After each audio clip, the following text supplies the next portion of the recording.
TLC here. We've got a community contest right now going on called Duo Dragon Dash, and the idea behind it is that you have to do Nightmare 4 runs with only bonded heroes. Now, the only rule that you absolutely have to follow is that every hero has to have a bond skill. So we have a list of them here. It's Kagiri and Yuri, Hex and Twyla, Daochin and Lubu, and so on.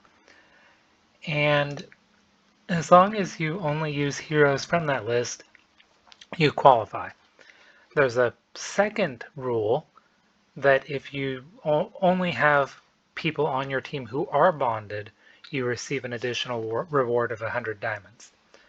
So that means, for instance, I've got my team here that you can see where I've got Rivenhold, Aerolus, Lubu, Daochin, Imrit, Anora, Moradin, Valara, Kagiri, and Yuri.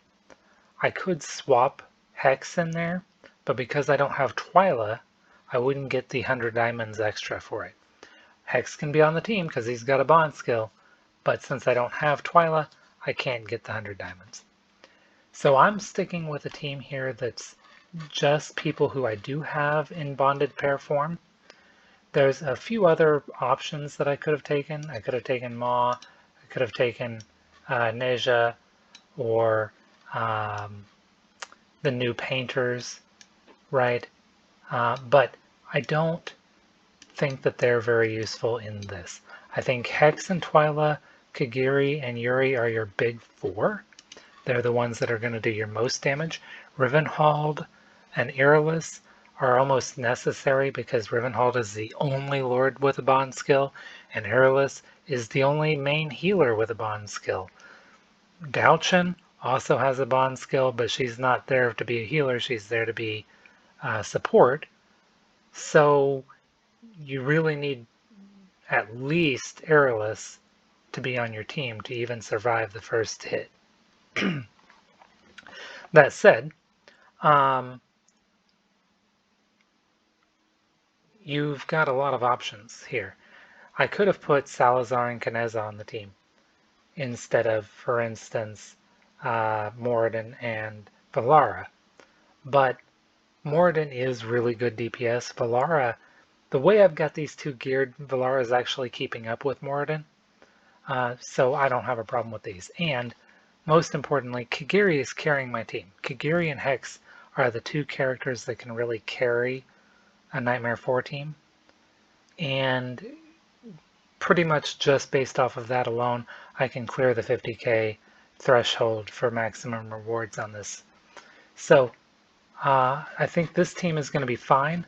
I'm just going to go with it. So let's get started and see how this works.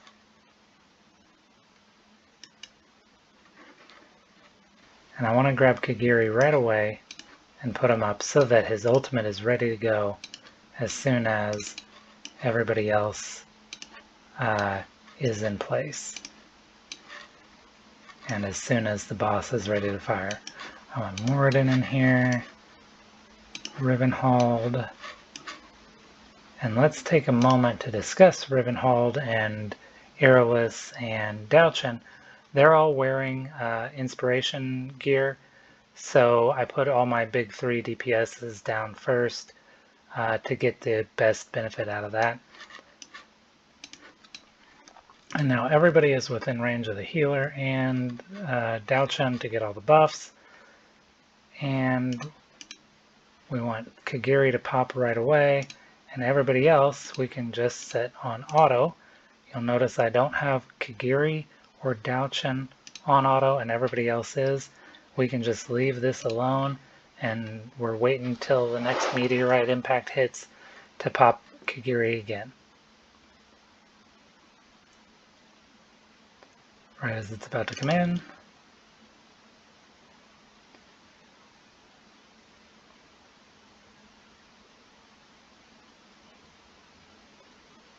Everything else is just set it and forget it.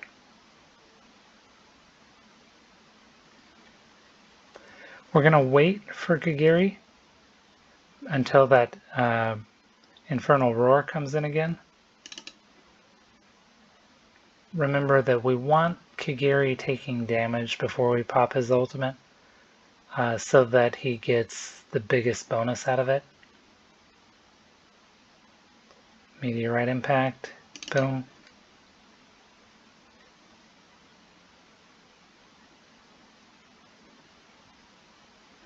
And we don't want, if you pop his ultimate without damage coming in, he's just sitting there waiting to do the ultimate and not doing damage.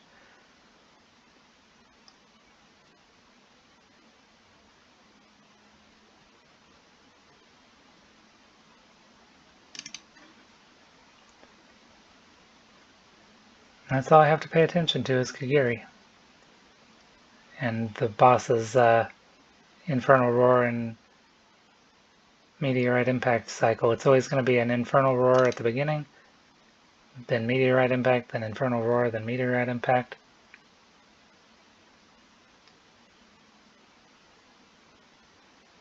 And you just want to use Kagiri on the first Infernal Roar and the last Meteorite Impact right as they're about to hit.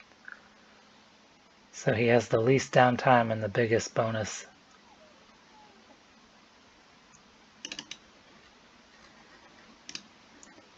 You can see over here he's doing a lot more damage than everybody else. I don't really have my gear optimized. Moradin could be putting out more damage, but I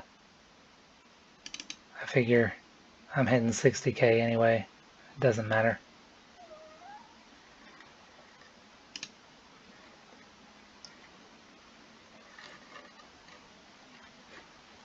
Alright, so you can see I've got Kagiri at 243, Moradin at 115, Yuri and Valar are even doing okay.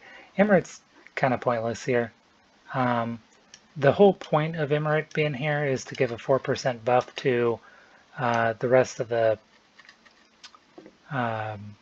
faction, the North faction. It's not really necessary. I could swap him and Nora out for Salazar and Caneza maybe.